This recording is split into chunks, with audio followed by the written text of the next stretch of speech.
Say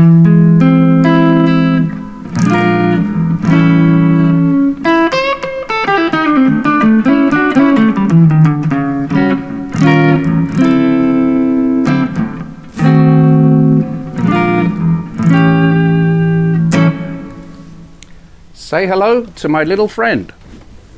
This is my 1976 Gibson 345. It's a guitar I often play when I need to play the blues, and that's what this video is about. Specifically, I'm going to talk about and demonstrate the chords that we use to play the blues. I'll also explain what makes the blues sound different to other styles of music, and that also applies to blues influenced music like rock and roll, rhythm and blues, soul, certain kinds of jazz. You see, blues uses its own system of harmony, which is different to the traditional diatonic harmony that we use for most non-blues types of music. Let's look at the key of A major. Here's the A major scale. The notes are A, B, C sharp, D, E, F sharp, G sharp and A. So this is the key with three sharps. C sharp, the major third, F sharp, the major sixth, and G sharp, the major seventh. Three sharps. So from the notes of this scale we get the chords that we can use to harmonise melodies in the key of A major. Now the big three chords are what we call chords 1, 4 and 5. These are A, D and E. Chord 5 is often referred to as the dominant chord, and in this case it's E major, which can be extended to E7th. To do this, we add the note D to our E chord, and that makes it E7. So far, so good. And that's a typical example of diatonic harmony. These three chords, A, D and E or E7th, these three chords can be used to play many three-chord pop songs such as Twist and Shout, La Bamba, Wild Thing, and so on. Now blues does something very different. In a typical blues in A, instead of using A, D and E7, we use A7, D7 and E7. In other words, we're using dominant sevenths for all three chords. Here's a typical 12-bar blues. I'm going to use bar chords here. We start with A7, then D7, then 2 bars of A7,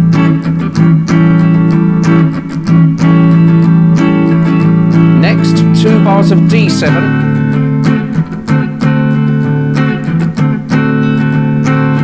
followed by 2 bars of A7,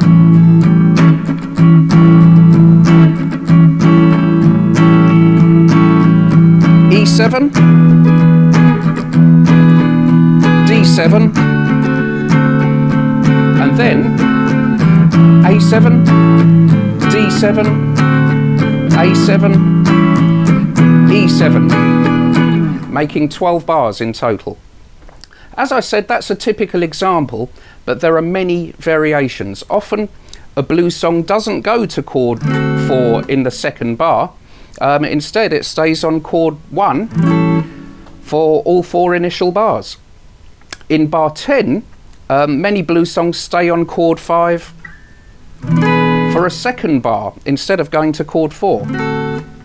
And the last 2 bars of a 12-bar pattern are called the turnaround by many blues musicians. There are many ways in which the turnaround can be varied. For example,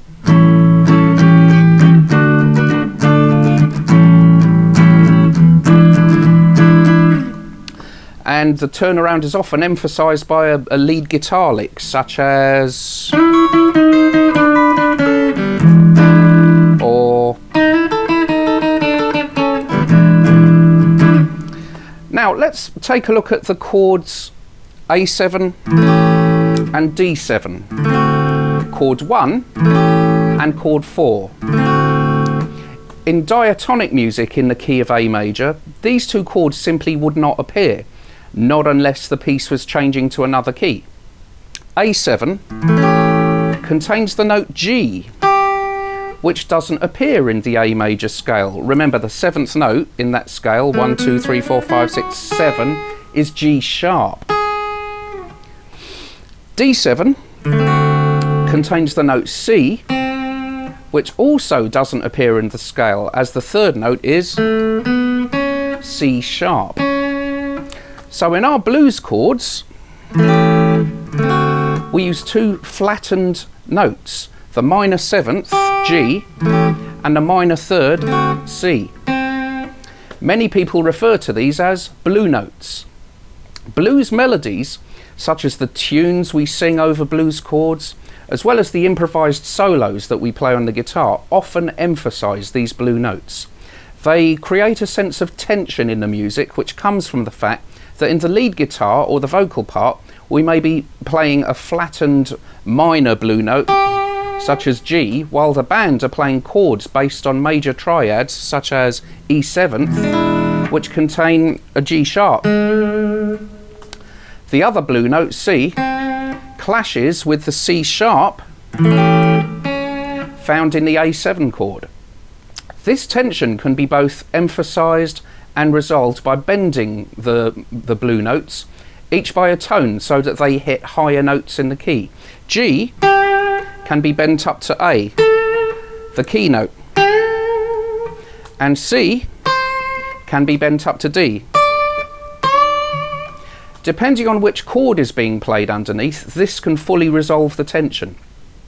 So blues depends largely on the use of dominant 7th chords, not only as chord 5, but also as chord 1 and chord 4.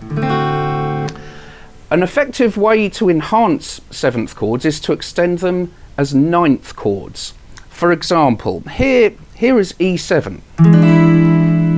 It's just a C7 chord shape, moved up to frets 5, 6 and 7. The 9th note in E is F sharp. So if we add an F sharp to an E7 chord, we get E 9th. Similarly, we could also play A 9th and D 9th. The use of 9ths in blues gives it a certain urban sophistication, such as we hear in the music of T-Bone Walker and B.B. King. Talking of T-Bone Walker, he was very fond of using this unusual chord. I call this a Rootless A9 because it contains the notes C sharp, G, B and E, which is everything you need for an A9 chord except for the note A. T-Bone used this chord in many songs, including Call It Stormy Monday, also known as Stormy Monday Blues. If you think you've seen this chord shape before in a different context, you're absolutely right, because it's also called C sharp minor 7th flat 5th. Another great T-Bone Walker chord, the Augmented Fifth. Take an E7 chord like this. Make sure you're not playing the note B, the normal 5th in E. Flatten the 7th note D by a tone to make it C, and we get the notes E, G sharp, C, and the top E.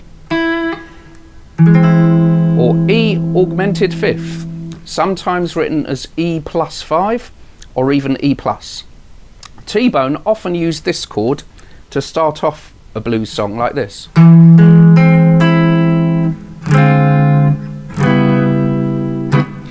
Chuck Berry was influenced by T-Bone Walker.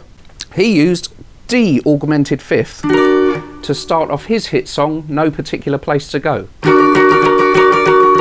Run along my automobile, and so on. Back to 9th chords. Here's E 9th, and by putting my little finger here, adding the note C sharp, this becomes E 13th. 13th chords can also be used to give the blues more harmonic sophistication. Some forms of blues contain so much of this harmonic sophistication that they resemble jazz.